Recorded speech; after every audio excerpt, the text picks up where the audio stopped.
Good evening, everyone. Welcome to another Mish-Mashing Battle Lounge with the 2MK team. Today, as you are about to see in our tweet, we are expecting some lag due to the shifting weather conditions in the Atlantic. Stay safe, all of you who are about to be in contact with Isaias.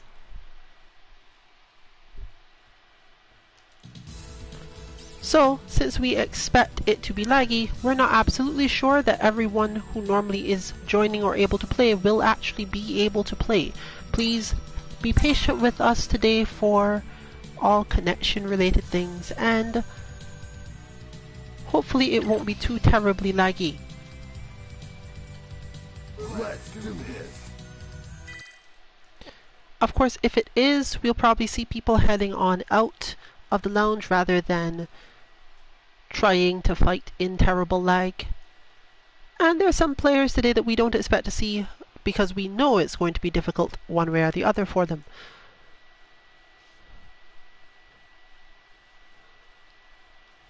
We also therefore have characters select on for today, since some of us are able to practice in lag with less frustrating characters with slightly less mix-ups or troublemaking abilities. But most importantly, it is so that we can do all this without everyone having to always set their stage. You can just select the stage yourself if you know that it's going to be laggy. If you are one who subscribes to the belief that it will have a strong effect, go for it. We are willing to play on grid today all day if necessary.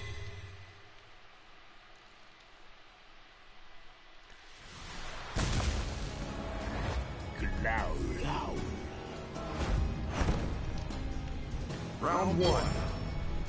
Grid is good for something else that we often discuss, and it tends to get discussed when we're on this stage for various reasons, mostly that a lot of people have the knowledge that they will play this stage, and those are the people who are often most affected by scrambles.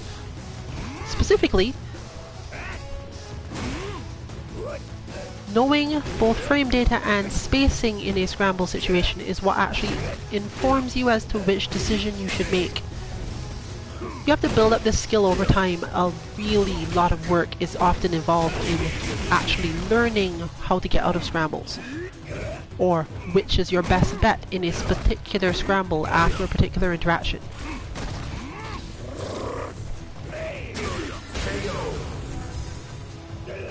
So I expect to have some of that discussion today, Round two. as well as our continual talking about people pushing too hard in offense, or the moments where people simply don't play calmly enough. Because pressuring your opponent and going in are often dependent on knowing that that is going to work. And we're not talking about the position where the opponent could uppercut you, but you think you could get away with it, or you want to bait the uppercut, or you just don't care if you get uppercut twice in a round if you're winning otherwise. We're talking about, oh, I've gotten a knockdown and I want to go in, but I don't actually remember if I have the meaty for this, or I didn't expect that knockdown, so I wasn't ready enough to time my meaty perfectly. And most importantly, something we discussed recently, Kansuki Dynasty and I, does your opponent think it's their turn? Because the fact that your opponent does not think it's their turn doesn't mean it's your turn.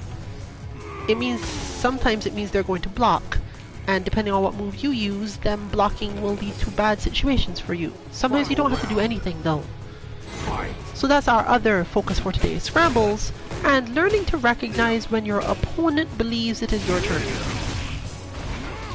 Turns are generally a concept in this game that come about from the fact that sometimes there must be frame data. When two people hit different attacks in a situation, somebody has to win or they trade. And that is decided by something. It's not random, because otherwise it would be annoying. But it can feel somewhat random when in certain scrambles because of this. You see what looks like exactly the same situation, you hit the same attack you always hit, You press the button for it and somehow you lose, even though your opponent seems to do the same thing they've done the last 4 times, and yet somehow you lost. This is usually because of something simple. Maybe you anti-aired them when they were a little higher in the air. Maybe they traded on the last move that made you think that they were disadvantaged. Maybe they finished their own attack slightly further away than usual. This happens with characters like Nikali and Cammy a lot. Or maybe something about their V-trigger that you haven't gotten used to yet has allowed them to vary the frame data on their attack. There are also characters who have attacks that look very similar but sadly have very slightly different disadvantage levels, leading to you thinking, okay, I can use this when they're setting you up because they know that you have been using that and they want to do it. But we're talking literally exact same attack, even when you rewatch the replays. And yet, somehow you lost this time, even though everything looked just about the same. The question being, is that me, or is that the game, and how do I figure it out?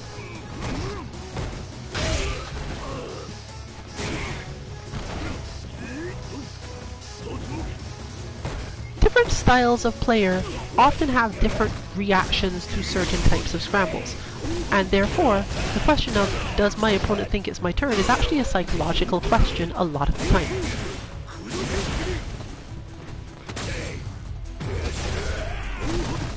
What exactly they do about it is less a psychological thing and more of a character question, but it's still heavily similar. Players who think that the opponent will always try to take their turn often end up taking larger risks, and often do better with parry characters. Players who believe that the opponent is going to defend tend to be a little more cautious in their own stuff, tend to wait for things, or tend to try to get into range to hit attacks that will keep them advantaged. And they are often better served by footsie characters, but suffer against specific mindsets. When your opponent has a move that works better at that positioning, and you don't know what to do about that. We'll probably get to cover all of that today, given the players we expect to see in Lounge.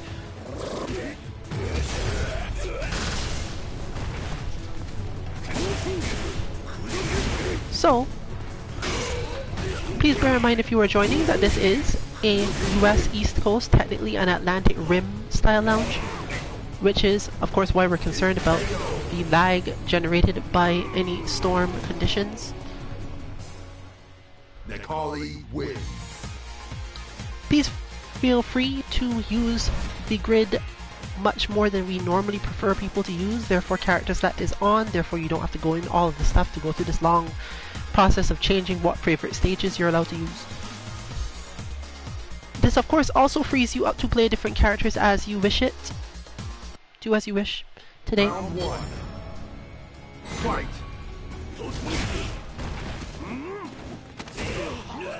So far, the last thing we'll ask is don't think too much about the bars, because some of our team members have some very strange bars in terms of numbers.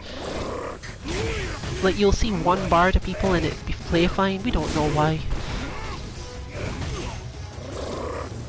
Just don't assume it's going to be laggy just because you see it being 2 or 1 bar. At least give it a try, maybe play a 1 match, and probably the person at the 1 bar today, given who they are likely to be, they'll most likely realize the situation and be the one to give up and drop the back so you can keep playing regardless of if you won or lost. I can't guarantee that, but most of the people who have what look like bad connections today are very aware that that's their situation at the moment.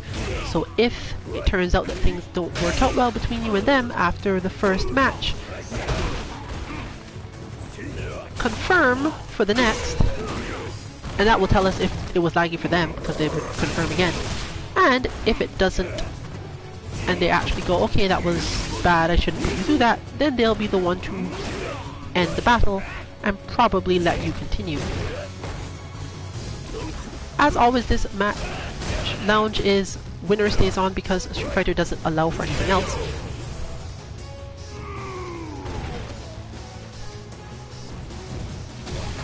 Given the flow, we also expect most people to actually play their matches on the timing that they're given, so you're not likely to have a lot of moments where you have to monitor really hard for people dropping to back and you missing your turn. This does happen a bit more often during certain weeks. This is not a week I'm expecting that.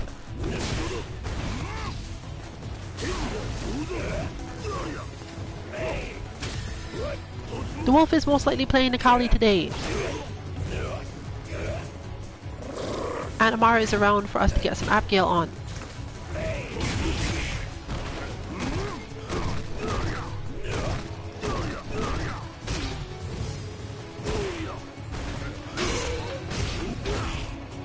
You can therefore expect much more rough and tumble matches, and even more scrambles, which is probably going to help with the entire plan of the thing. Does that finish from here? It does!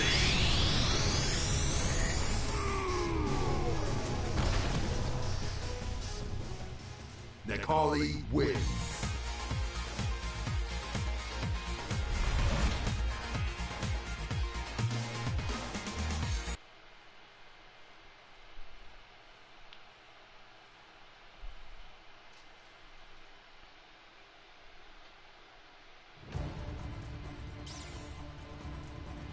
And we are all full up already.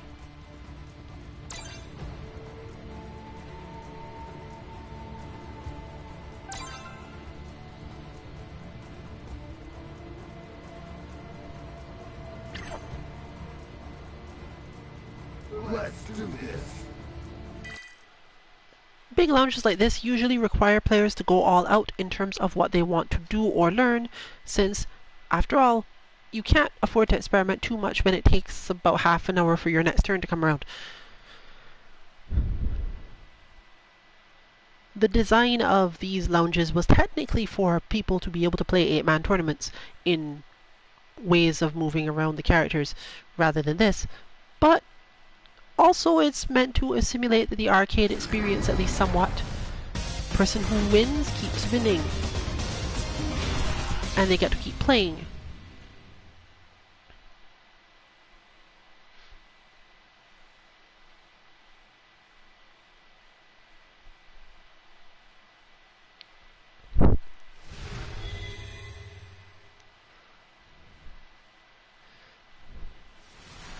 Round one. Abigail has generally more difficult scrambles than many other characters, simply because confirming out of Abigail's few really fast buttons is meaningfully harder. One good option is, of course, to use the run and EX run in those situations because it changes the options the opponent has. But we're not going to discuss that here for that reason. Amara is more so the player in our group most capable, probably besides me, of recognizing the opponent thinks it's their turn and not doing anything. Or choosing to do a very specific thing that will definitely beat it based on range. Abigail is also a good character for this because of the strength of his back heavy punch. It will reach fairly far, yet starts quite quickly.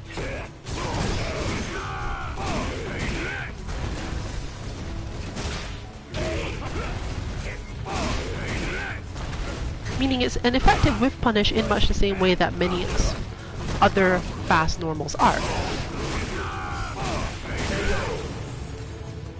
The armor therefore fills the other spot, where the opponent definitely does think it's their turn, but they have nothing powerful enough to crunch through Abigail's armor in time to actually make it their turn.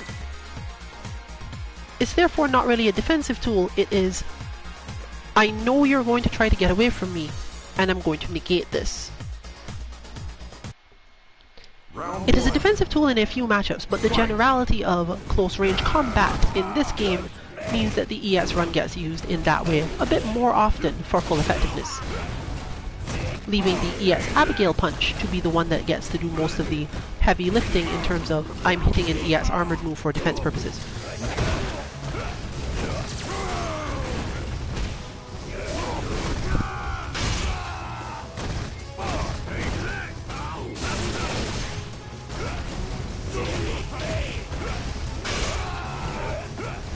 We have discussed before that Nikali does a good job against Abigail when abusing the dive kick at least somewhat and having good enough timing for Seismo, as these are easy ways to build up meter and resolve situations. Looks like I've got more horsepower. Round 2. Fight. While Abigail absolutely can defeat most of Nikali's jumps, understanding exactly where Nikali is in the jump requires a lot of focus and makes playing footsies hard. Worst part is that even anti-airing doesn't really resolve much, because then you end up in the scrambly situation. Basically, because Abigail cannot use his better anti-airs in this matchup easily, he's unable to do certain things without having to worry about, is my timing right? Is my option correct? Should I press a different button here?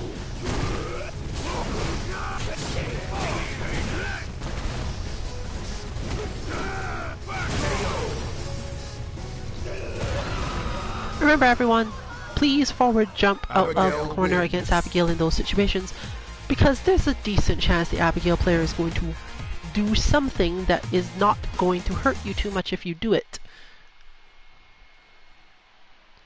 There are a few Abigail setups in the corner like that where you suffer for forward jumping, but they are so rare that with any reasonable guess at it, it's not happening.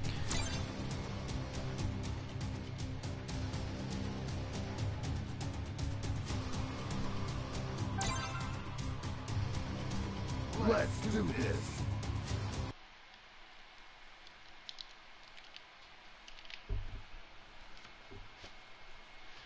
Now we move on to the match where the scrambles come in as much more of the gameplay than either the EX moves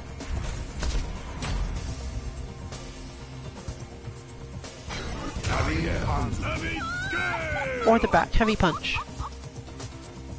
While both these characters have ways of getting to use those tools, specifically Kareen's stand medium punch will work and her footsie tools, and Abigail's back heavy punch will work, and the run has a place, they spend a lot more time in a range and neutral where they have to care what the other one is doing at their feet.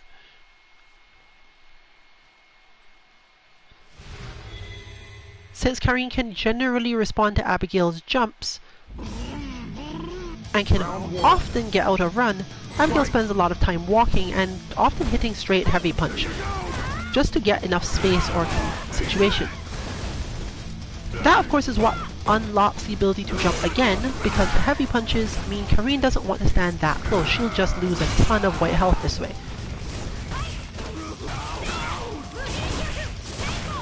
And it's very hard to make sure that Abigail never cashes out all of that white damage he does.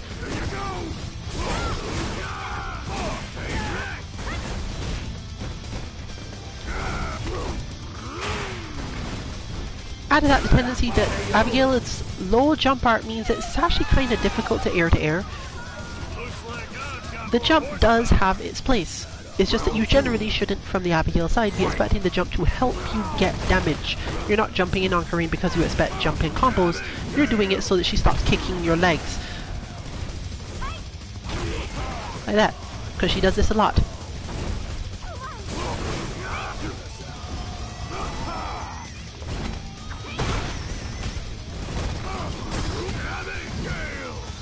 Of course, the armor does lead to a lot of solutions to Kareen players who spend too much time trying to kick your legs.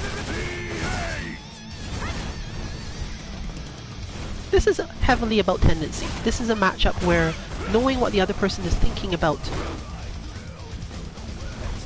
is really important when the match isn't going terribly quietly. At really high levels, this matchup is more so, okay, let's both try to outmaneuver each other for like 20 minutes.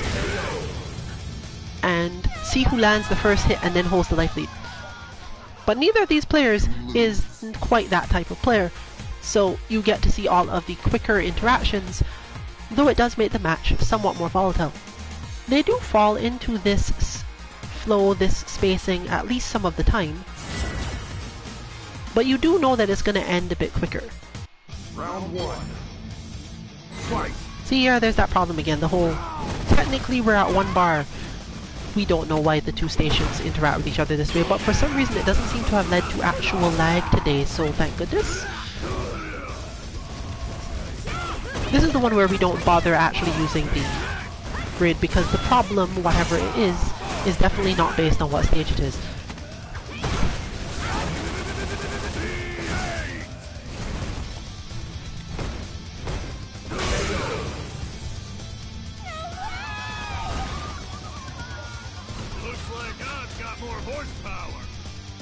Round 2. Fight!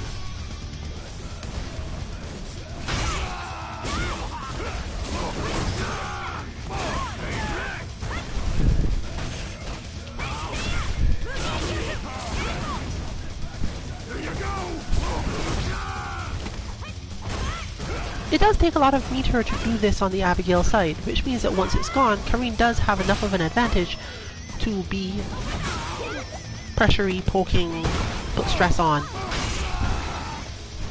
And because Abigail doesn't benefit a whole ton from the V trigger in that situation, it's harder to climb back from there. Therefore, really good choices in terms of when to actually use the meter, usually not to actually get in, but to take advantage of the Kareen player's expectation. This is similar to the same concept of figuring out what your opponent is thinking and what to do in the scramble. Except that you do get to certain points in the game where your opponent almost always thinks it's their turn. And you know they believe this. The question is, do you have any tools of what is required to actually stop it from being so? And, more importantly, should you use them?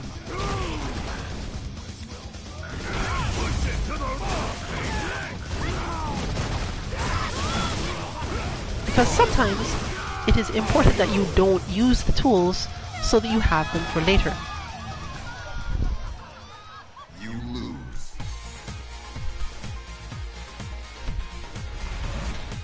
Against an opponent who often attacks when they think it's their turn, therefore, it helps sometimes to not get too stressed, because you could get bigger damage later if they did manage to, you know, land a sweep or land a throw and go in even harder. And then you can repay them with bigger damage than that.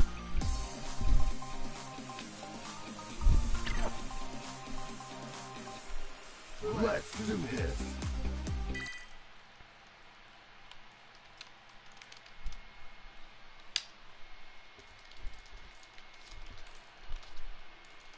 Team has also been poking slightly at ranked lately, specifically today even. Not with any strong goals in the matter, just to remind us where we are in terms of what bot stuff needs to be worked on, and what type of strategy players are using, since we do need to use it for reference for a lot of things.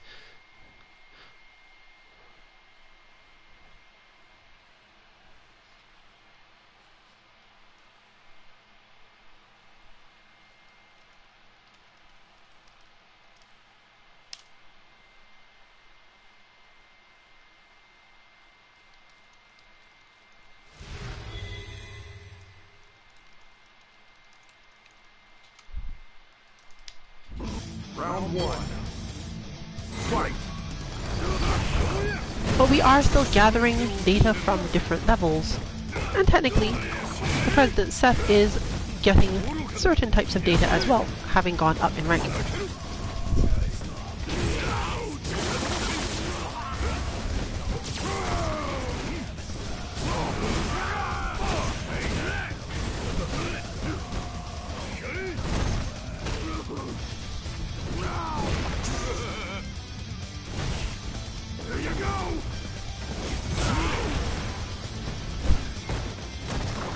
This is one of the characters that is harder for Abigail to advance on, but similarly to Kareen, could often be dealt with by just hitting heavy punch or heavy kick in neutral, just because Seth doesn't interact well with either of those buttons. Advantage more or less goes to Abigail, and since Seth's jumps don't really pay off well unless Seth tries to hit the actual button, it's easier to get anti-airs or to parry Seth in most situations. The problem is, having to walk Seth all the way to the corner every time is kind of slow, and if there's anything Abigail players are, most of them don't actually want to play that slowly.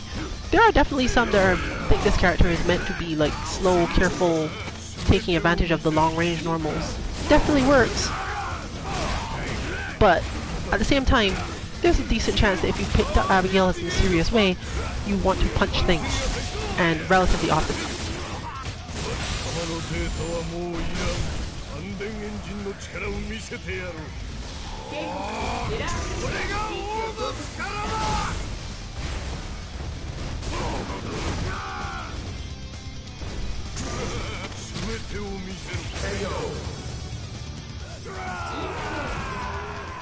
One good option for Abigail in the matchup as a result of this is actually to simply roll when jumping would not help. Seth is not terribly strong against Abigail jumps, they're just relatively slower in terms of the way that Abigail moves forward.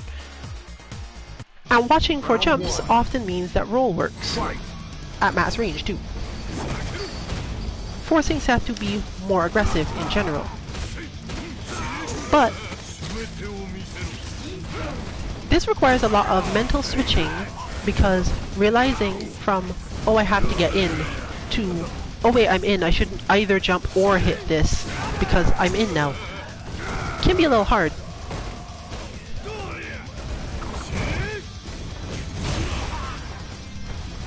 The other part of this matchup that generally we suggest Abigail players practice is the fact that Seth's moves have a lot of startup, and often you can parry them, without doing too much work either. But this is again only really when you're relatively far apart. So you have to be really comfortable in this matchup.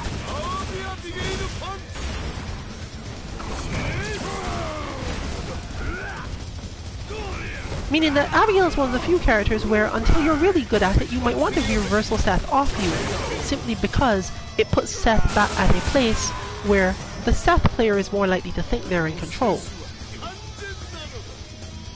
And Abigail is good at surprises. Once in close, Abigail tends to need meter to deal with Seth stuff. So if you don't have the meter, don't do much of anything. Once you are in close, you can get out of a lot of things with either run or EX Abigail punch, if you find yourself on the defensive.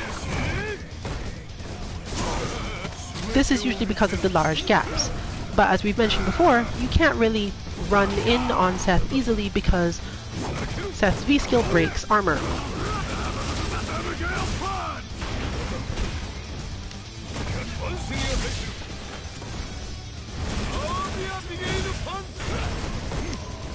Fortunately, Abigail has enough health to mostly tank through all of Seth's V-trigger.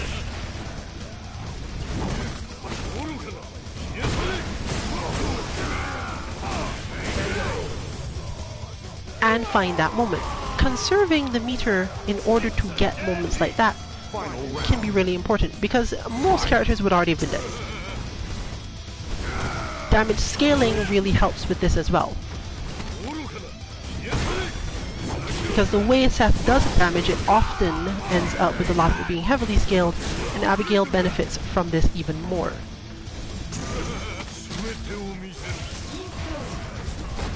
Since Abigail punch is also not something that Seth heavily benefits from in neutral compared to most moves, the same thing happens. Sucking it up, grabbing Abigail and getting this move to use isn't necessarily a huge boon in the matchup anyway.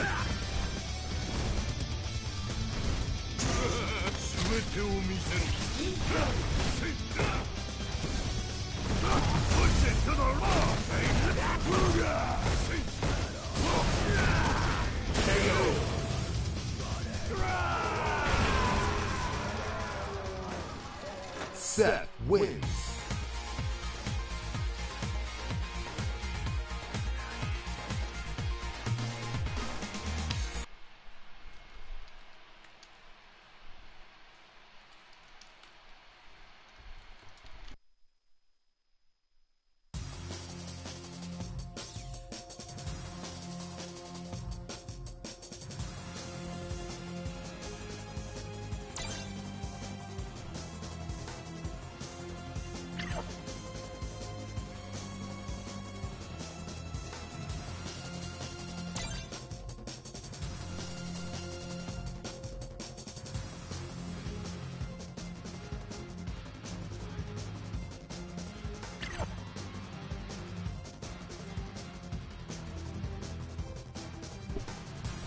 and we rotate around in the shuffle today for various reasons, I guess. We'll see where we end up.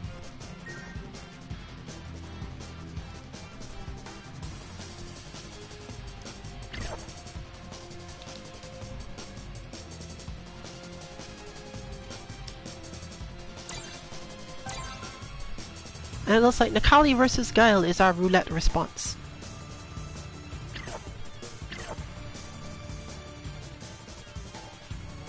Let's do this.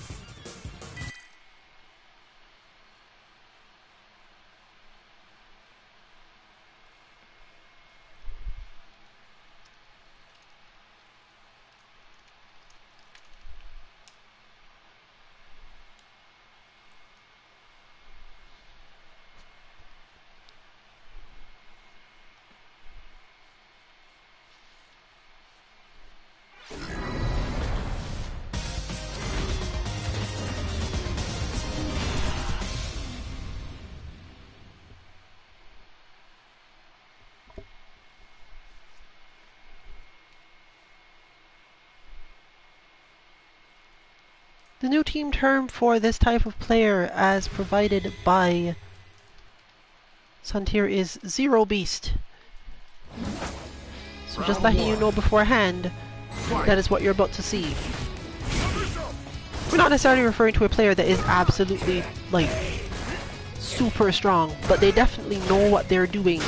And as usual, as we always say, don't assume that just because someone has rookie on them, even if they have points, that it means anything. It might just mean that they never play ranked ever for some reason.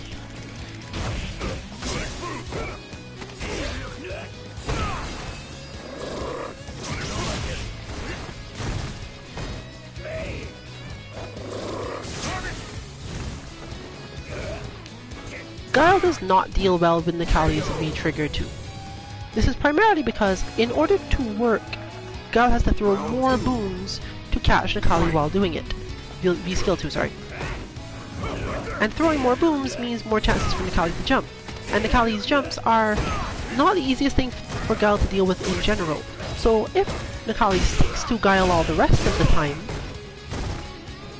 it means that when Guile finally gets a space, has to decide, is this boom time or not yet? This is further compounded by the fact that, like almost all projectiles, Guile cannot, at least without a certain V-Trigger, throw a second boom until the first one is off screen.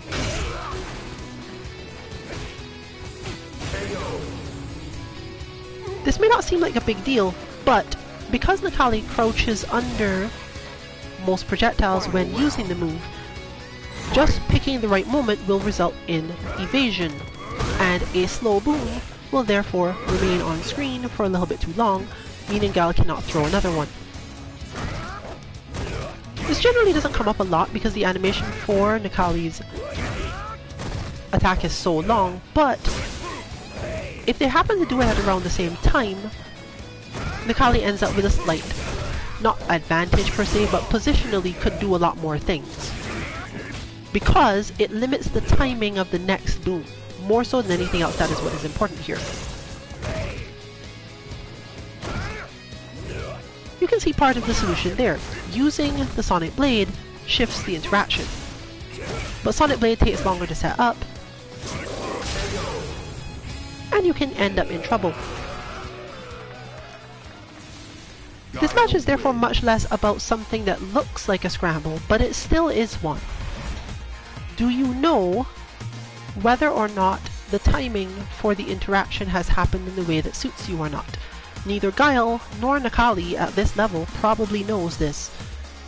Guile has a little bit of advantage because Guile knows which boom was thrown, but it's not necessarily enough.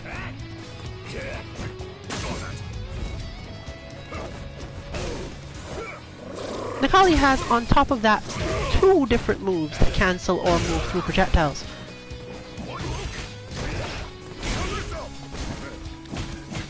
Making this even rougher to deal with. Also one of the few characters that really can just hit stand heavy kick against Guile in neutral, and probably nothing bad happens.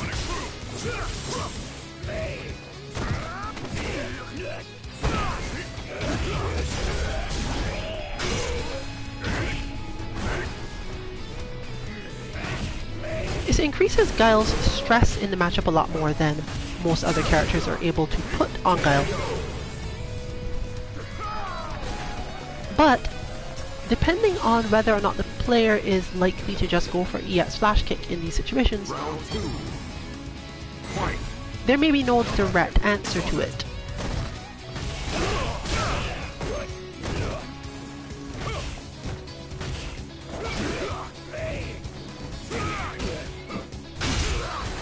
Necalli simply has more interactions in ranges that Guile prefers to be advantaged at. Throwing close booms really out of combos is probably the better option there, because it gives enough advantage to hit some more buttons, maybe get something done. But it doesn't mean you're going to get away with much. Necalli simply has too many ways to push on Guile, and many Guile players, as they build up their skills, find themselves easily able to defend against people who have poor offense, or whose characters have limited offense, simply because it's actually one of the things that makes Guile players seem stronger than other players in this game.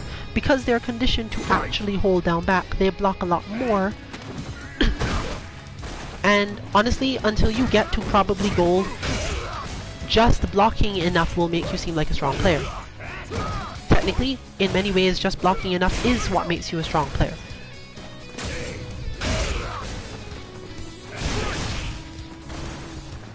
Especially if you are capable of blocking at the right times while still being able to get a mindset required for offensive play. Because your opponent cannot then rely on the fact that you're going to sit there quietly and block. That is how people get through a lot of situations when facing an opponent who doesn't act as if they have any offense, or whose offense is not effective when they try. But, okay, I know that you can't hit me, I just need to figure out how to make you not block at the right time or manage to throw you somehow. But if you don't give them enough time to think about that, it really doesn't help.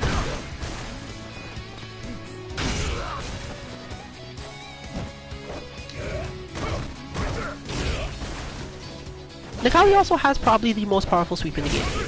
Guile's is strong in terms of it starting up fast. Necalli's is strong because it recovers quickly.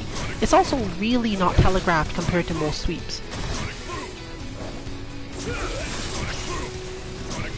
And while that doesn't really affect a ton of what it is used for, he also has a lot of good spacings where he ends up that he can actually hit it and not get punished by as powerful punishes as many people suffer from.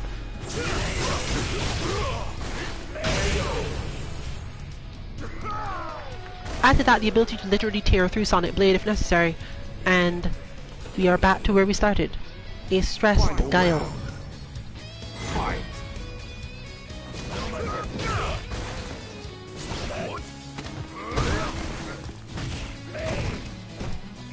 The obvious answer here is technically to block more, but a large part of the reason why this doesn't work has to do with the fact that Guile needs to reposition in this matchup a bit more than most places.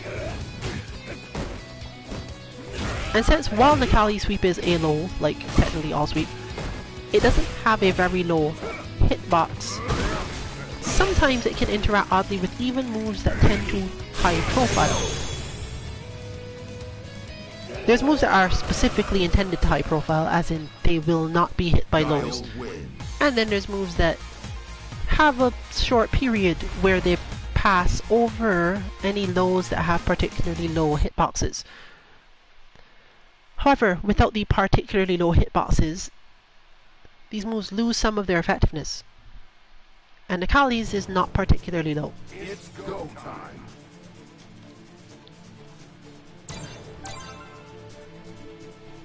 We've seen this player before, and these two have faced off before. They tend to adapt to each other fairly quickly, with Kazuki Dynasty's main problem being not knowing how to open this player up without getting hit by boom constantly. and the strength of their reactions, basically discouraging any neutral jumps.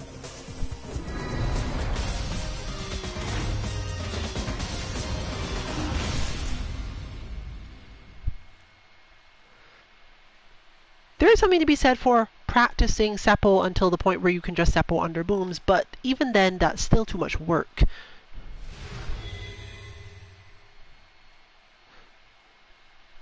Karine does have two options here though. The first is to simply dash up and light kick a lot. This doesn't really save her a lot of trouble, but it does prompt Guile to do things that she can then deal with. And this is just automatically winning. In fact, this works for Jury as well if you're a Jury player. Just dash up at Guile players and hit light kick. Because it makes them focus on the fact that they need to check you for doing this, but you don't actually have to dash close enough to where Guile's check buttons actually work. Now this isn't to say you should do this a ton, because you'll get swept or something instead. But it definitely is, again, an increase to stress. And in turn, Guile can increase Karine's stress by jumping more often. But the forward dash from Karine often throws off Guile's jump timings. Guile likes to stand still long enough for this to work. To know that, oh, you're thinking about boom, so I'm jumping now. Or you're gonna miss if you try to anti-air, because that is one of the main things you try to do to Karine. But a Karine player that is dashing a lot, or at least has the dash in their mind, cares way less about this, and often just doesn't even get hit.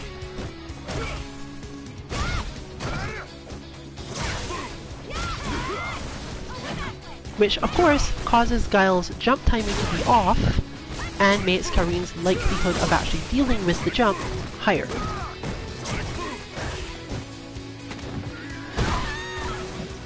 She can also use her light kick defensively more often in this matchup than most, making it a good overall default sort of tool to be hitting.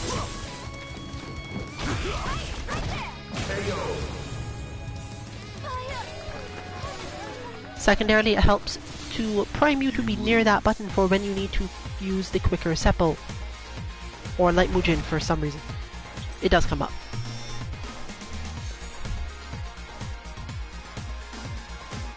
But Guile's strength with neutral jump buttons against Karine's advances, and her general inability to stand close enough to catch with EX Rasenha, means that she really doesn't get to just open this character up.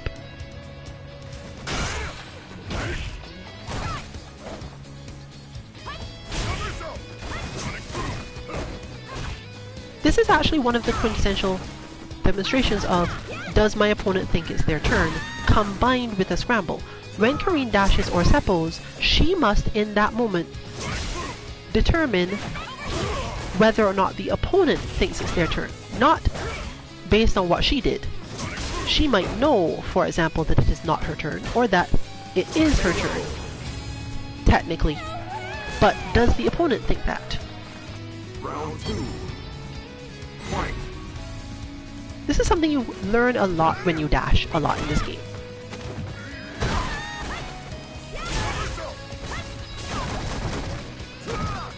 Players who master dashing often spend time thinking about whether or not the opponent is about to react to this dash, think it's a good idea, and so on.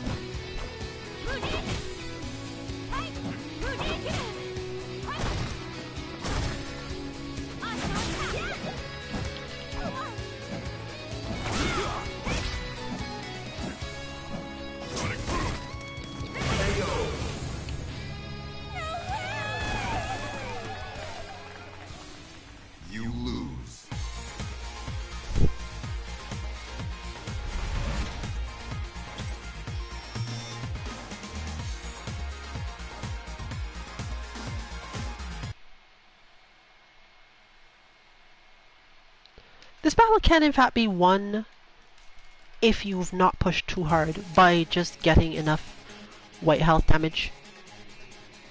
to be enough from Karin's side.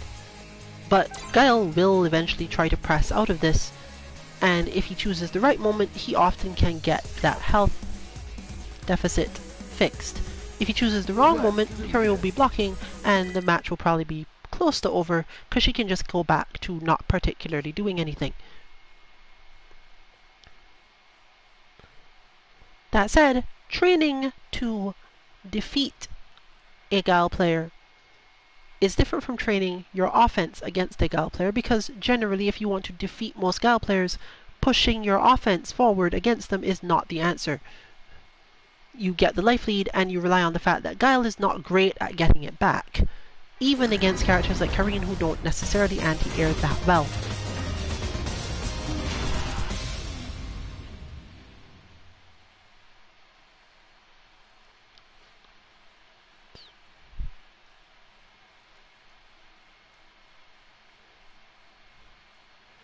Abigail has similar struggles in this matchup, mainly because the number of booms Guile can throw versus Abigail's relatively slow and low jump arc means that there's no easy way to get Guile to think about something else.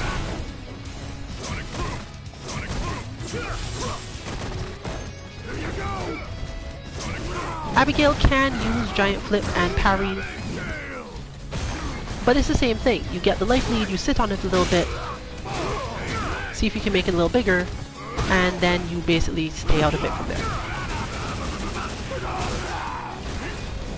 Because now it's up to Guile. Guile is the one that has to do work, not you.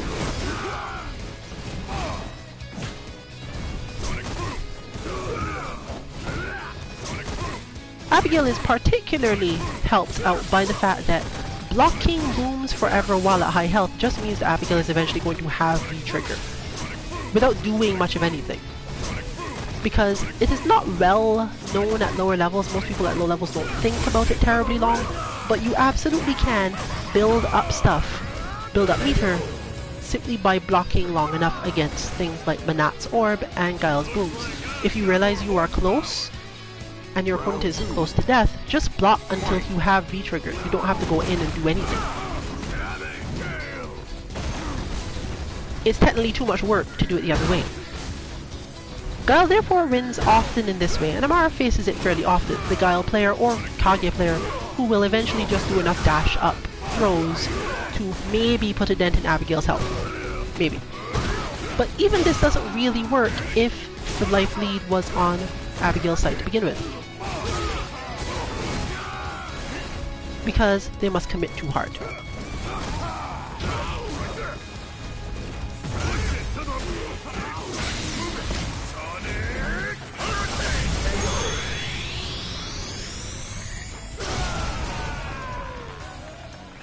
Final round. Guile often tries to deal with this by flash kicking, but that is asking yourself to be ready for Abigail's run parry, which is not a thing a lot of people do.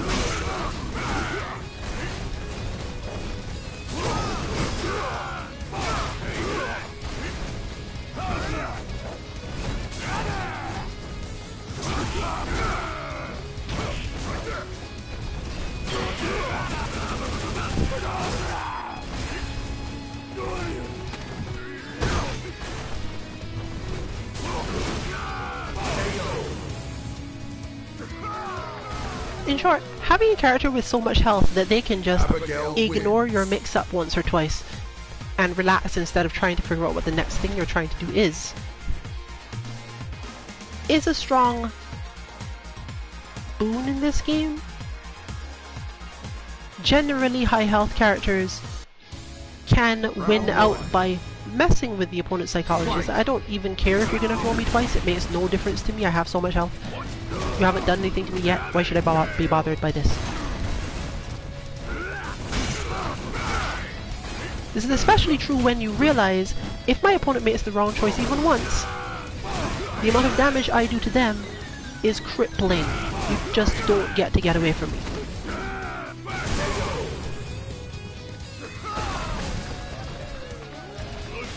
So the monster chart rolls through. From Guile's perspective, the better way to do this is usually to hit heavy kick or something at the very beginning of the round. This will often get them enough of an advantage in terms of both momentum and the feeling of being not terribly disadvantaged in health to change the flow of the Abigail player, putting them at the life deficit, and if their mindset is such that they don't have complete confidence in their damage potential, they'll try harder to get in. Stronger Abigail players recognize that life leads are not real against this character, and therefore they literally don't care. All you've done is given them V-trigger to do stuff with.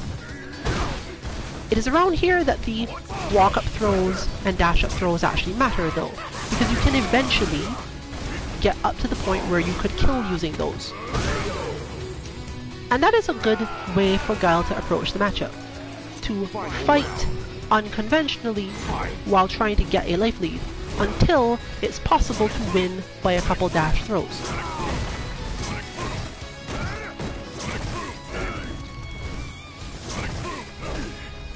But the more relaxed the Abigail player is, the harder your life is likely to be, because they're just not going to care about the fact that you have taken what is effectively to them 1 or 2 hits worth of life lead.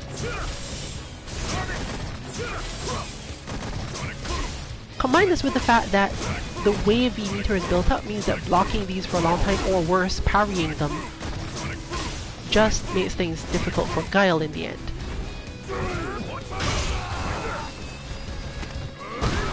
This is why we do specifically suggest practicing at least recognizing slow booms, because recognizing slow booms is usually enough to get you used to either parry or not parry in terms of setup.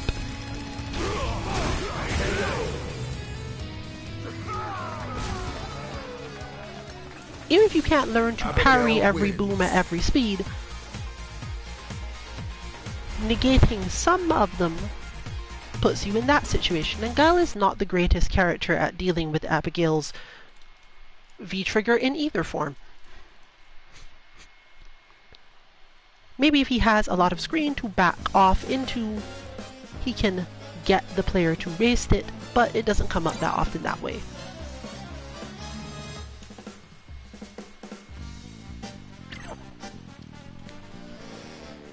Let's do this.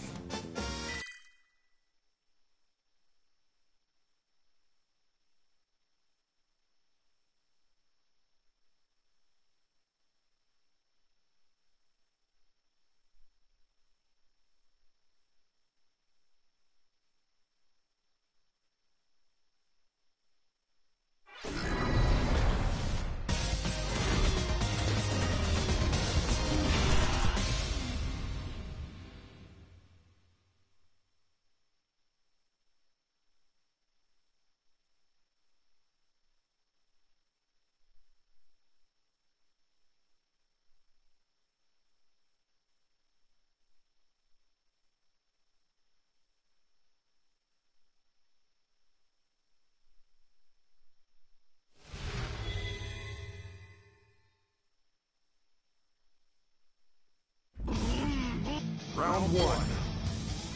Fight!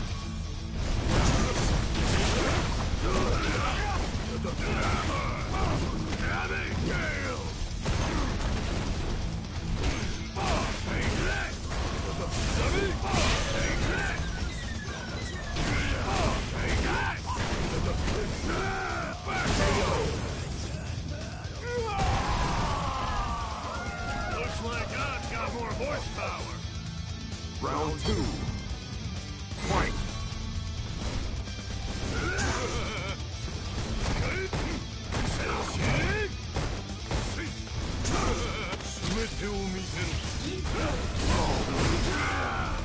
One helpful thing to Abigail in this matchup is that most of Seth's strings that aren't really obvious are in fact armorable. They're technically also parryable, but parrying is harder because you do have to deal with the high-low parry aspect. V-reversal also adds a massive amount of control to this matchup, as we mentioned before, even when you're not in mid-screen. It is often better to use the V-reversal in that way rather than going for the offensive V-reversal in the corner, but if you've got enough control of the situation and are in the corner, might as well use it and get the opponent pressed on. All of these are meter watching level of discussion though, so it's hard to say at any given moment what should be done.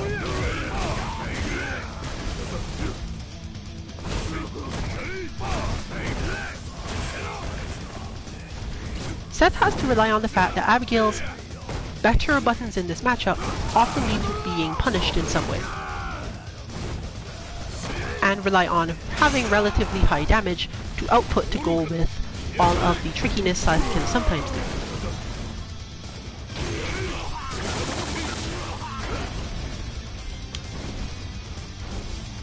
But this walk down often leads to that, and honestly, depending on your perspective on the matchup, is just the easy part.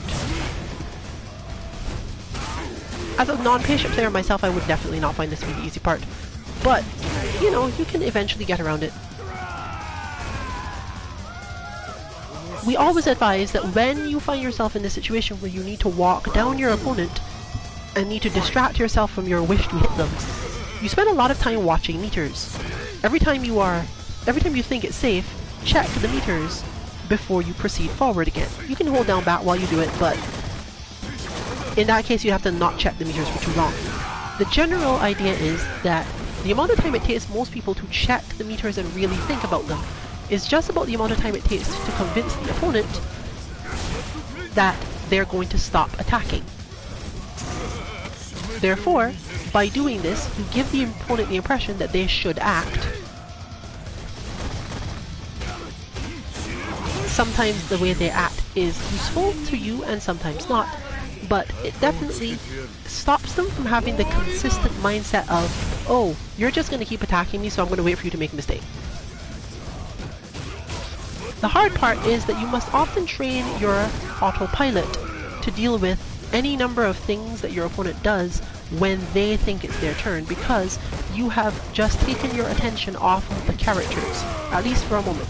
If you have good, strong autopilot, especially against Seth, which is why our Seth bot is built the way it is, you often are able to counter what Seth ends up doing in that space. As Seth is not a terribly tricky character, more so a, I've tapped you and now you're going to die. Seth wins. But preventing yourself from getting tapped in that scenario is a way easier than dealing with the amount of damage you take when Seth punishes you for going in too hard. It is also more learnable, because you don't learn anything much about spacing or timing or flows when you make a mistake and get punished. You learn a lot more about it when you decided to stay still for a moment and your opponent did something else that you could learn to counter. You could learn why your counters are off, for example.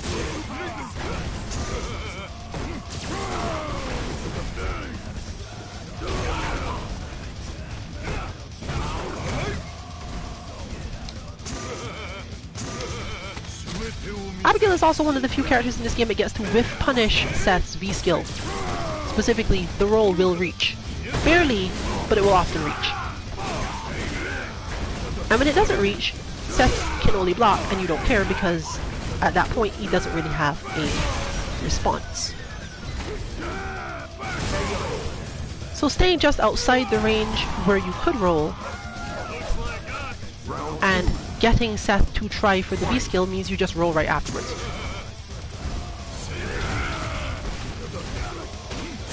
Which of course adds what we always aim to add, more stress to your opponent. Seth should deal with this mostly by neutral jumping, because neutral jumping will allow punishes for both the roll and cause a reaction in most Abigail players that leads to something Seth punishes anyway. Abigail also doesn't, at that range, usually have anything to punish Seth neutral jumps, so you don't care. You just do it because it works out well. This particularly works well if you have a ton of meter to deal with any scramble that does come up.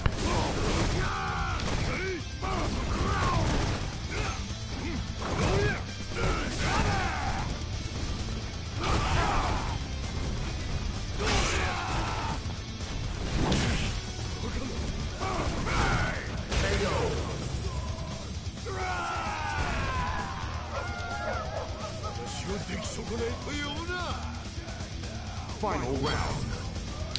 Fight.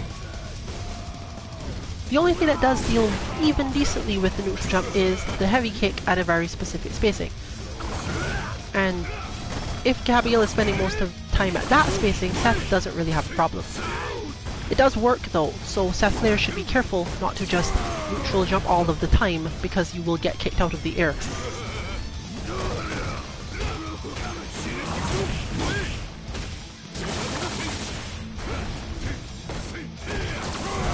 Seth is currently considered a top tier character. I actually disagree with this for one specific reason. Seth is stronger on punishes than many other characters and hard to attack. It's this specific combination that often leads to characters seeming very strong until someone figures out how to attack them. Or how to stress even a defensive player enough to get away with the attacking part. There are also many characters in this game that give you the impression they're strong until they have to fight for a life lead, and then become easily taken down.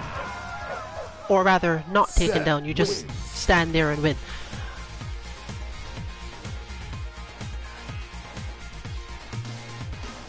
Those of you who are fans of top players, I would be very surprised if many Seth players can beat Justin Wong, for example, because Justin is not going to care about anything they do. However, you know, there's always the big conversion and possibly getting some damage from that.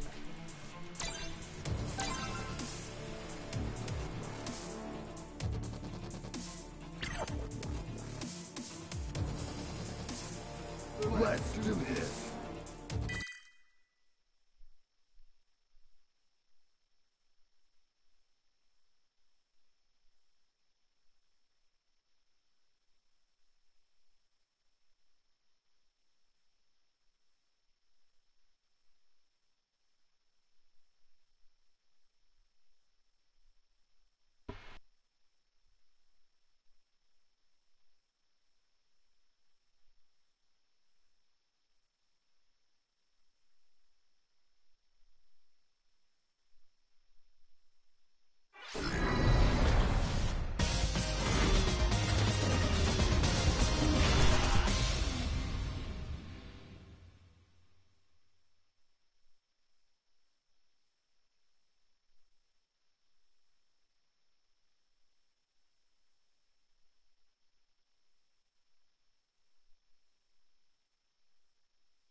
Round one.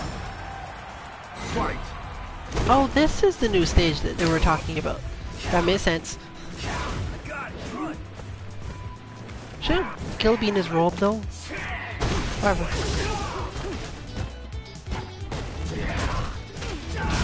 Maybe it's just me, but I think this one's a little distracting. Yeah, definitely consider this one a little distracting.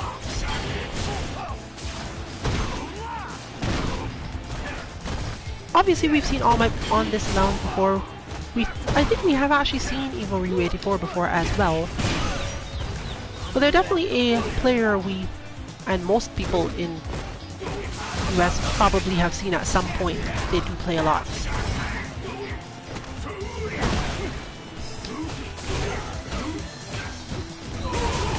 But in general, because of the way that we learn this game, we tend to be able to keep up at least. So we should expect some interesting matches if they happen to beat All Might, and obviously equally interesting matches if they don't.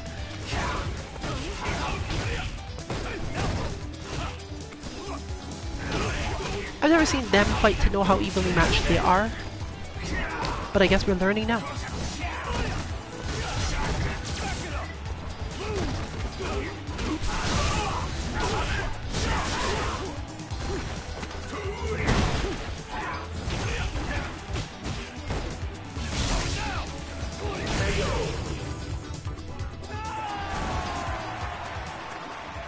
Player style has often reminded me that because of the way I play Colleen, I could probably also play Kage. Not that I will ever do this. Probably. But that comes from the fact that they have a similar rhythm in terms of both their attacks and their whiff punishes, and most importantly, how much damage they get from good whiff punishes.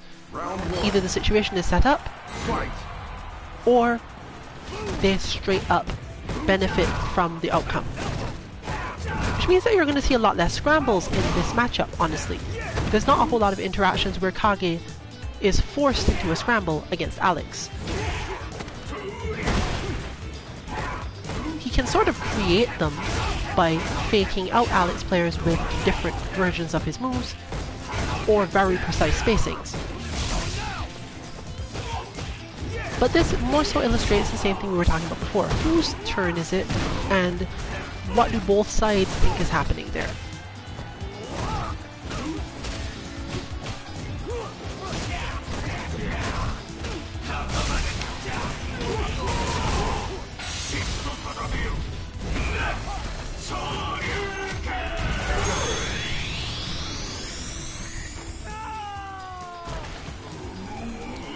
When one plays the style of character who has to do this, you actually get a lot more practice at scrambles created by other characters. It's not, again, something we're likely to see here because of Alex's style, but getting used to scrambles of that type means that you tend to win them, and you tend to win them with much bigger damage than most players do.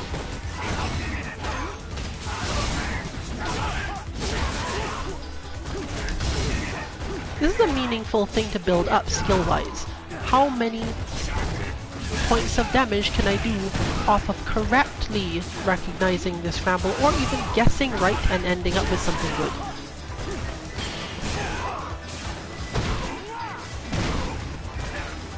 It's generally not something we suggest training for a very long time,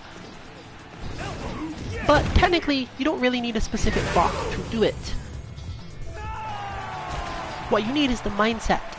It's hard to get used to this at first. The idea that you have to watch beyond everything else you're supposed to be doing in our bots. Watch for when situations are a little odd and what you could get out of them. Because the bots will do random things, and because they do random things, you can sometimes recreate a situation and get up to 10 different weird responses without knowing.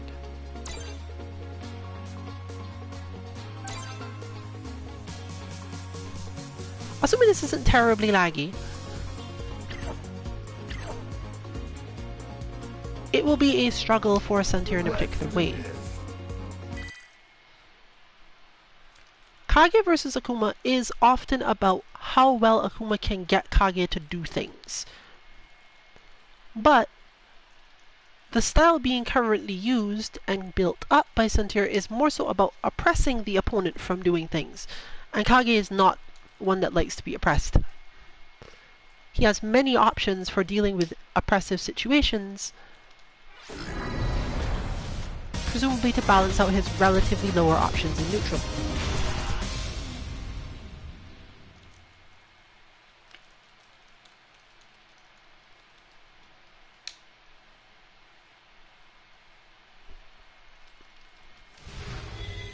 But they've at least picked the grid, so let's see what happens. We're expecting to see a lot of struggle here because it's hard to break through this player's defense. Round one. Fight. But at least not hard to understand what's happening at any given time, thankfully.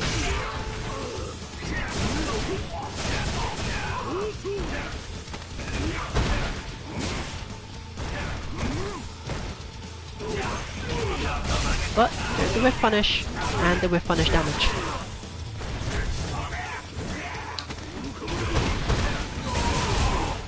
Santir has trained at least somewhat more on the reacting to Kage jump stuff, which will make this a little bit easier. Also a character where the spacing is relatively easy to understand most of the time. Round two. Fight. With few very limiting options when it comes to spacing, I wouldn't expect a lot of problems on that front.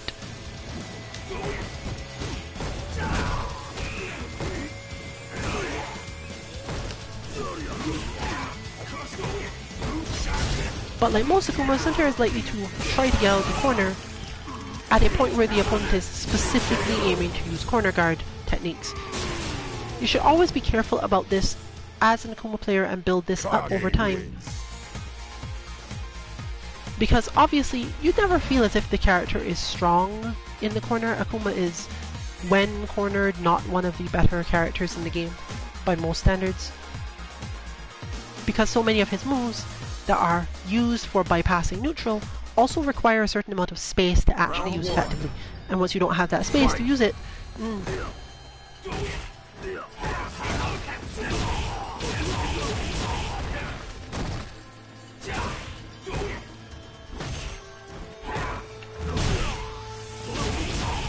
nor can you afford to just randomly use parry.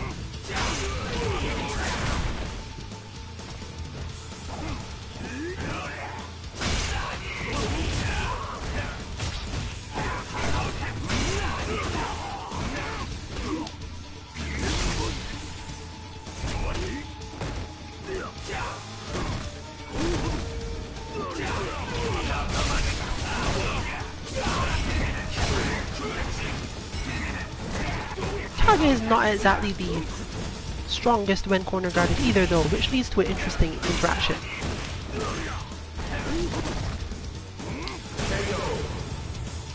Well, it looks like he dropped the combo. Or, it was exactly what we were referring to before. A scramble situation in which the fact that a hit landed at all was not really expected, and then having to quickly mentally adjust to what should be done. Always a rough life.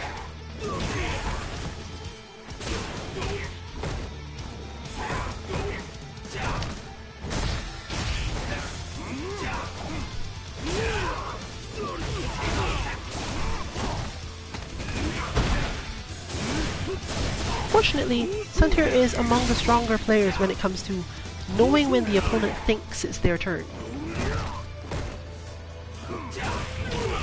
But with punish damage, Kage things. He didn't finish it though. Well, actually I wouldn't know because I don't think I've ever seen that finished by anyone, so maybe there is no ending.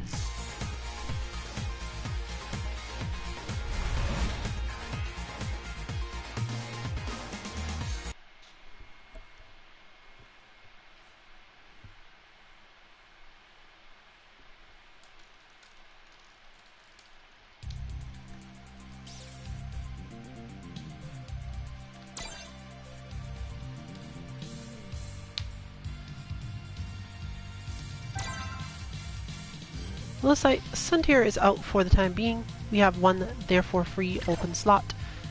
Like I said, we have a large lounge today. Even if you join, you're probably going to take a long time to get your turn. Maybe next week we will break it back up into mix and mash once again.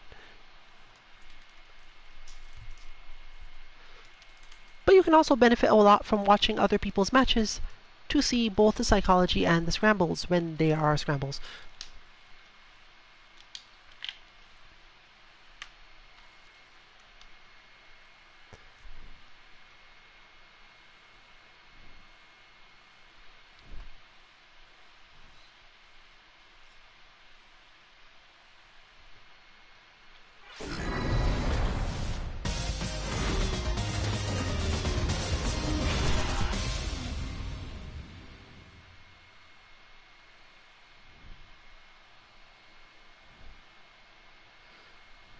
Kage cares a lot less about Nakali's various I'm getting around this options, but Kage cares a lot more about Nakali's V skill 1. V skill 2, on the other hand, mostly doesn't bother this character. It's not that he doesn't even get hit by it, he definitely gets hit by it, but he just doesn't care. He does too much damage in most of the situations, and you can't just use it in neutral and expect it to stop him from approaching or from doing his thing. He will find a way around it, and probably not in a way you can easily punish. Round 2. Fight. Nakali therefore benefits mostly from using the reversal to stay out of Kage's ranges because his are very slightly superior. Fighting at extreme close range is not something Nikali wants to do here because he has to take too many risks to get out, whereas his V-reversal does a decent job of it as a whole.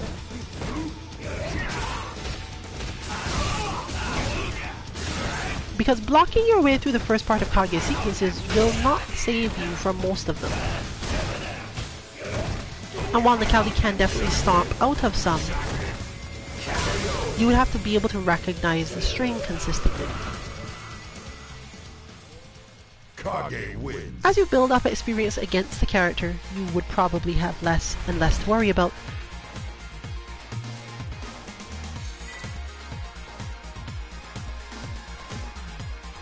But often, since Kage does specifically have moves in strings that are advantaged but really easy to reversal out of, this is your better bet from Nikali's side.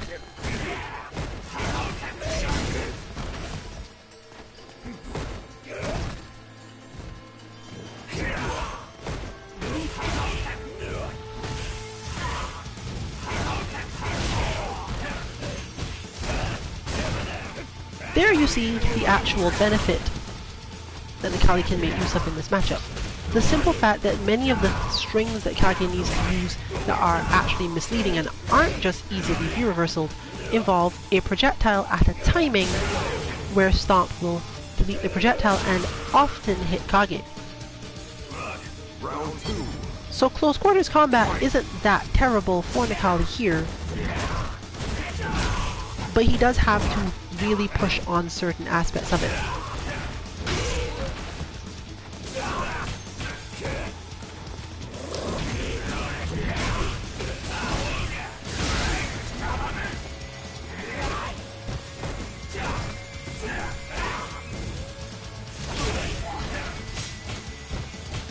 Since Kage also tends to check dashes and approaches better than most characters, you end up in a situation where you get knockdowns and are unable to really capitalize off them much anyway. Especially since Kage players know that moment where they aren't going to recover in time. Kage wins. But because you had to spend so much time thinking about it, you might not be able to realize that that is the moment where you must bait the uppercut. And the fact that the uppercut is there means that they can sometimes fall into their same habit of just hitting crouch light punch or something, and because you thought you needed to bait the uppercut, it doesn't come up.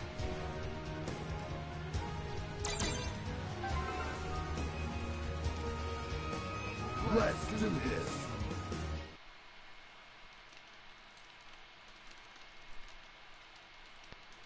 Karin faces a similar problem. Moving into a position where Kage is going to get hit in a way that takes damage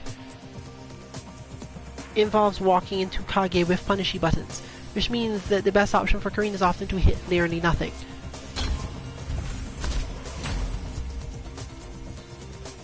This isn't a terribly bad approach to the matchup.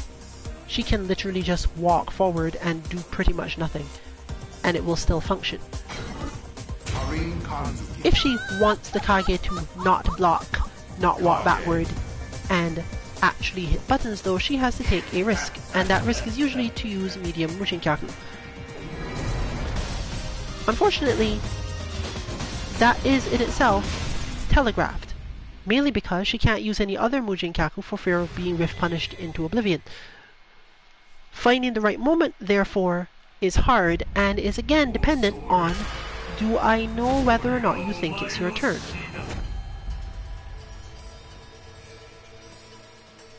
I'll show you. Round 1. But there is so much space in the matchup that is completely neutral because Karin just walks and doesn't do anything.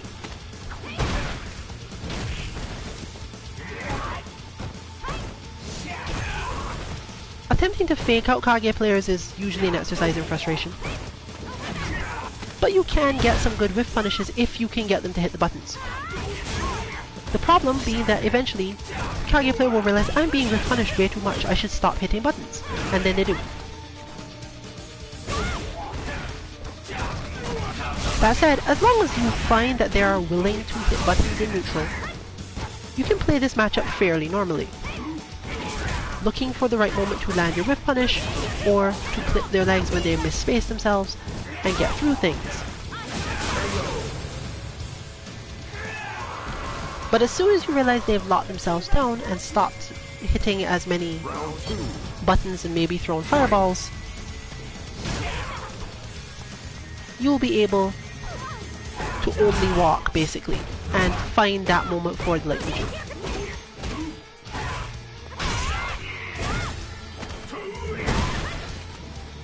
Bearing in mind that, again, the main purpose of the move is not to hit Kage, but to get Kage to remain twitchy enough to hit other buttons. To think about spacing and move into positions. But the fireballs have started.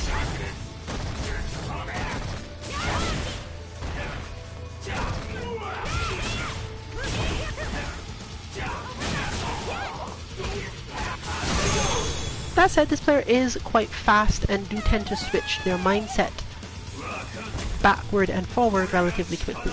So it's not as simple as fireballs have happened, therefore they're not hitting more buttons.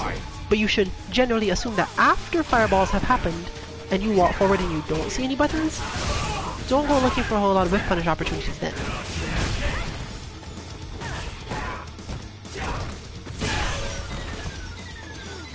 Doing all of this while still keeping in mind the whole, oh, you can only really forward dash out of Kage's jump sometimes, is of course stress, and therefore Kage should occasionally forward jump in certain situations.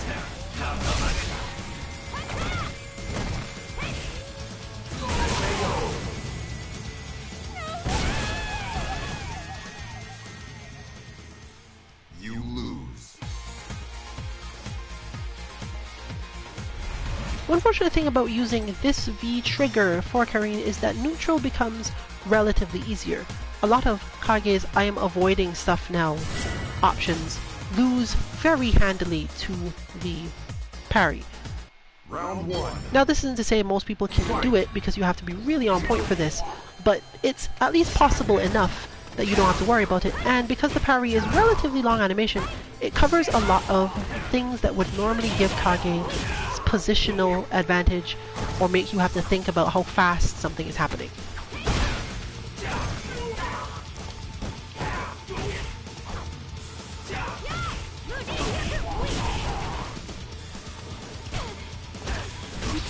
But there's the scramble.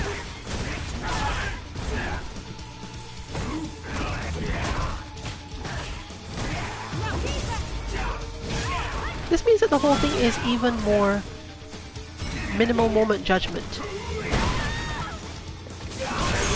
If you do activate the V trigger, you lose access to the V reversal.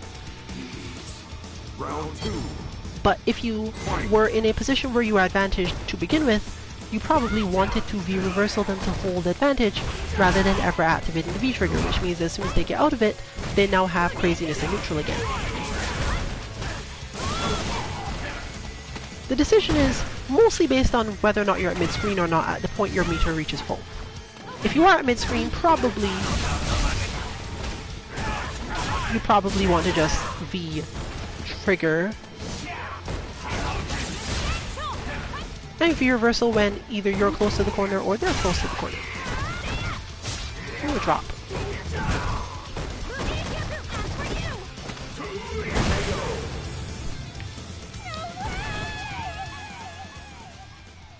You lose.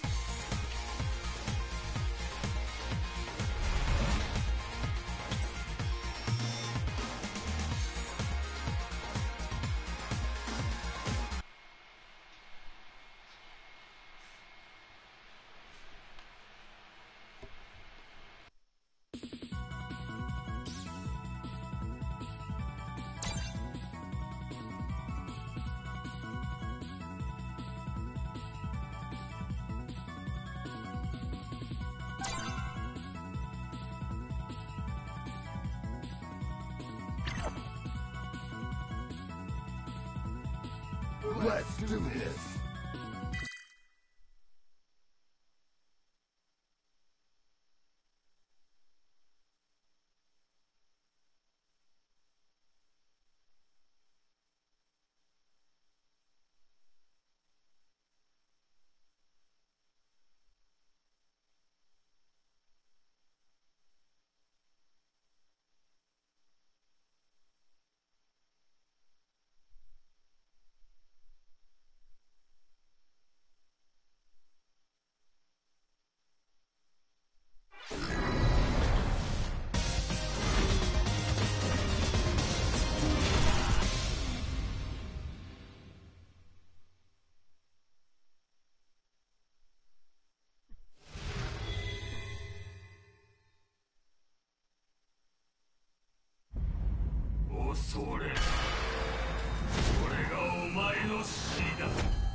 Round one. Fight!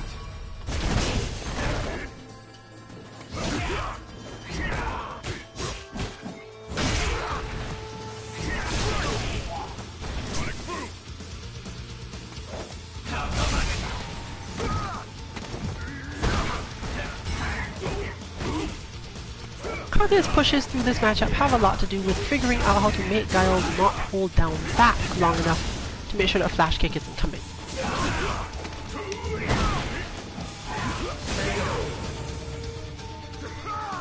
Once closer, Kage can often jump evade flash kick. Many characters can actually do this, but the timing for it is hard enough that you have to set it up against most people.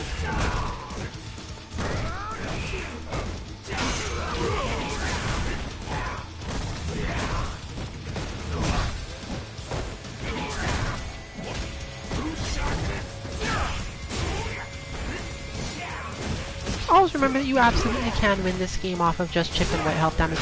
There is the flash kick fake.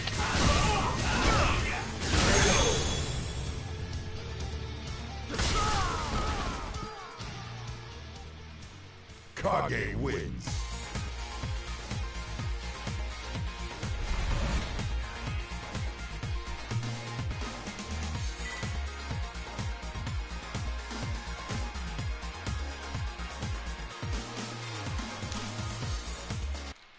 Round one. Fight!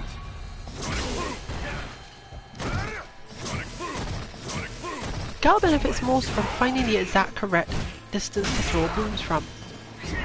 This is particularly true because despite the fact that Kage is easily able to work around sonic booms at certain ranges, he doesn't get much damage from doing this.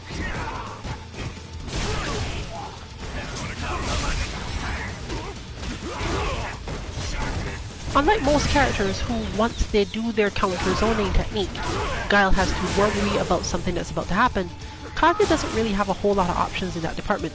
He mostly tends to beat up Guile because Guile is used to having to react. In other words, if Guile throws a boom and Kage gets through the boom that was thrown in some way, he has like 5, Guile's usual expectation from there should be footsies, not I need to stop you from getting close to me.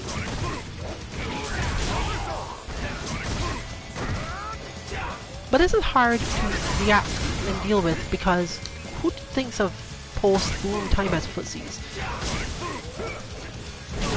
Especially since at higher levels this shifts again because Kage players are more likely to throw the red fireball in specific spaces and just sit on it. But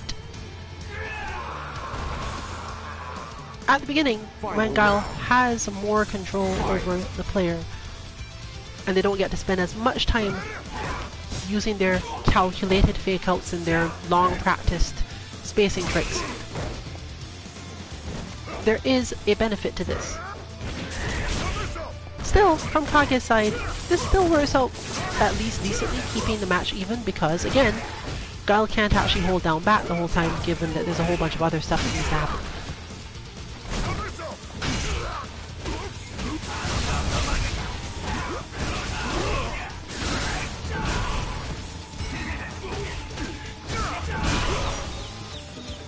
Crazy Kage things have happened.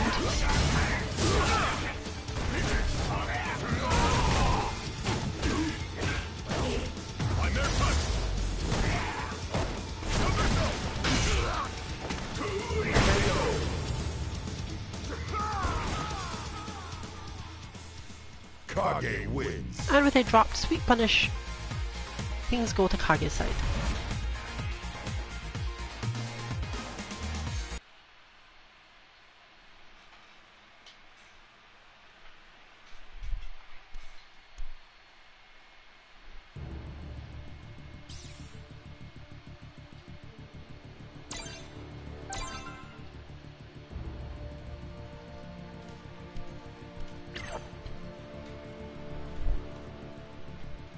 Let's do this. This battle is often a battle of whose meter wins what. And I expect therefore to see either long periods of neutral, where no one's building meter anyway, or whoever has meter is going to do something. Probably push on the other. This means that this is also a lot about learning how to bait the opponent. But because Kage can throw so many fireballs, and Abigail can giant flip over a lot of them, but can also be tricked into doing so at the wrong time in the wrong way, long range neutral gets fairly stressful. Round one. Fight!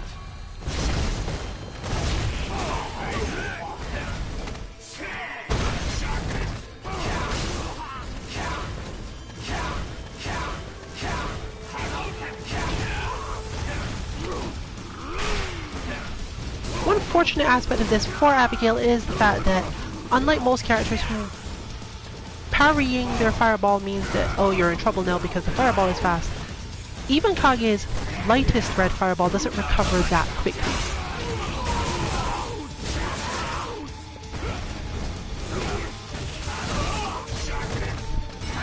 And he tends to have to throw the lightest one fairly often.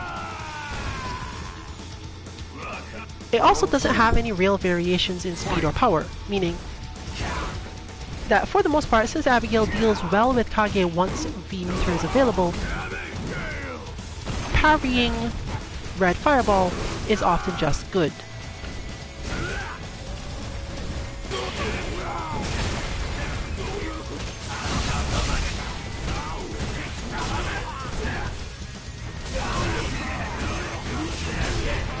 Kage stuff has happened.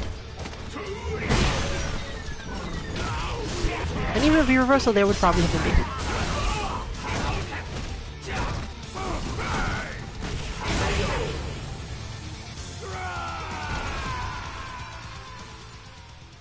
Kage wins.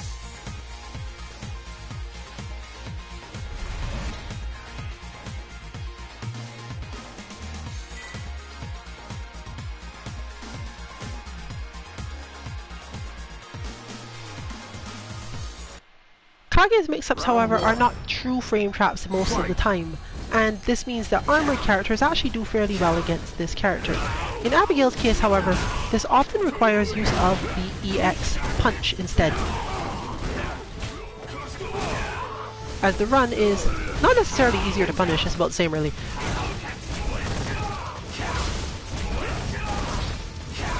But is usually a more practiced punish from the opponent's side in short-range interactions. But Kage has meter and Abigail does not, so here we go.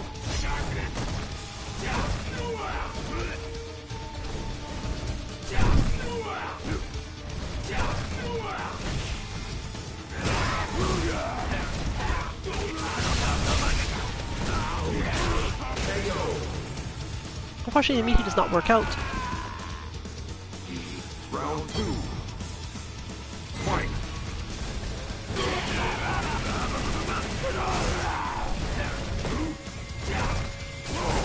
Kage is also one of those characters who tends to hit slightly odd buttons on wake up, meaning one of those characters that you get to do parry on other people's wake up. This is one of the most galaxy brain things that Abigail can do, but honestly, given your other options and what they tend to lead to, it's still probably a good one.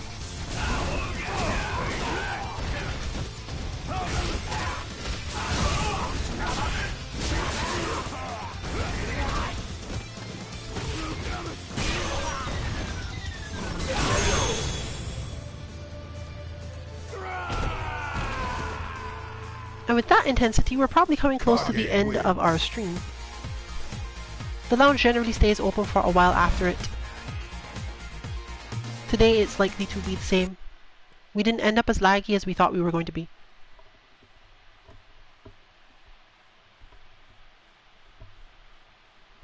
And those that had the lesser connections have already departed.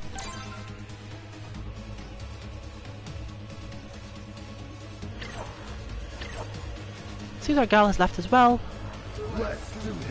leaving these 5 to push forward. This will be the last on-stream match of the night though, as I'm basically done talking about all of the little bits, and you can of course rewatch parts of the stream to refer to it, but we're now at the point where we are going to just be seeing more of the same matches. I think we've covered every match up that is normally seen. Obviously there's some Alex versus stuff that we haven't seen as yet, but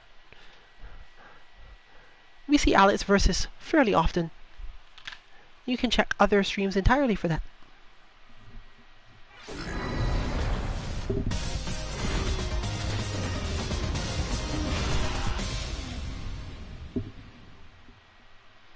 Is this the one we haven't seen? Possibly. Perfect timing. Kage is really weak to Seth's overhead kick, specifically the air one. The instant air version is probably the strongest. This is not because Kage can't counter it. Kage has multiple counters to the move, but they don't hurt, and it's super stressful to have to care about them at mid-screen, especially when Kage is being pushed toward the corner. Round one. Fight. Which is really convenient because Seth really doesn't have a lot of other ways to very heavily push on Kage in neutral. Can't risk that massive whiff punish damage, and doesn't often get fireballs thrown at Seth from the range that matters, so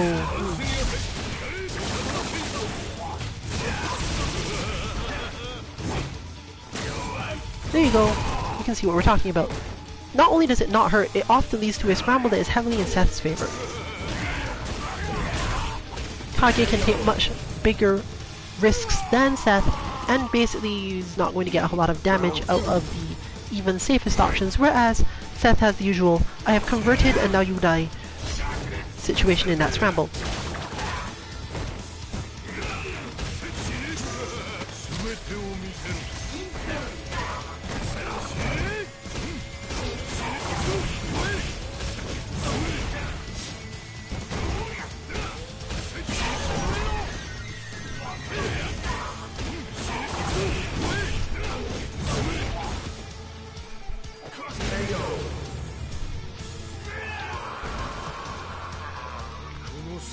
Final round. Once cornered, Fight. Seth can stick closer to Kage than most characters because the combination of the shimmy and the ability to use that move, as I mentioned before, really helps.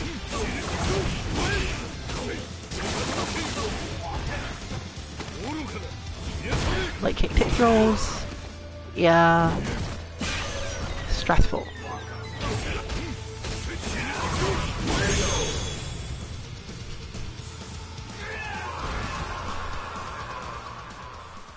Seth wins. Kage can, of course, try to counter this by occasionally hitting light uppercut, based actually on the fact that many of Seth's crush counters aren't that damaging.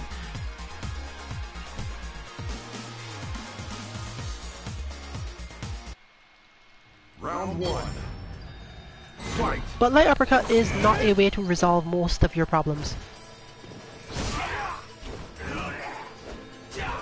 leading to a lot of complex footsies like that and no real easy ways out of it.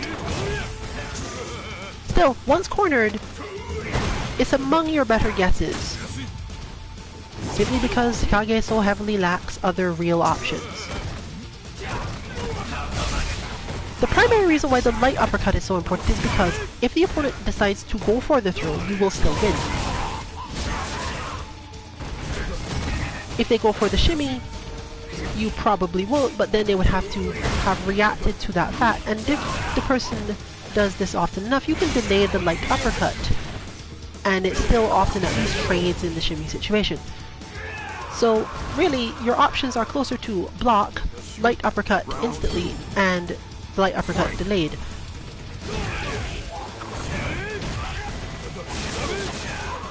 Seth is such a powerful character in terms of dealing damage at that range and converting, that honestly, getting whatever damage comes from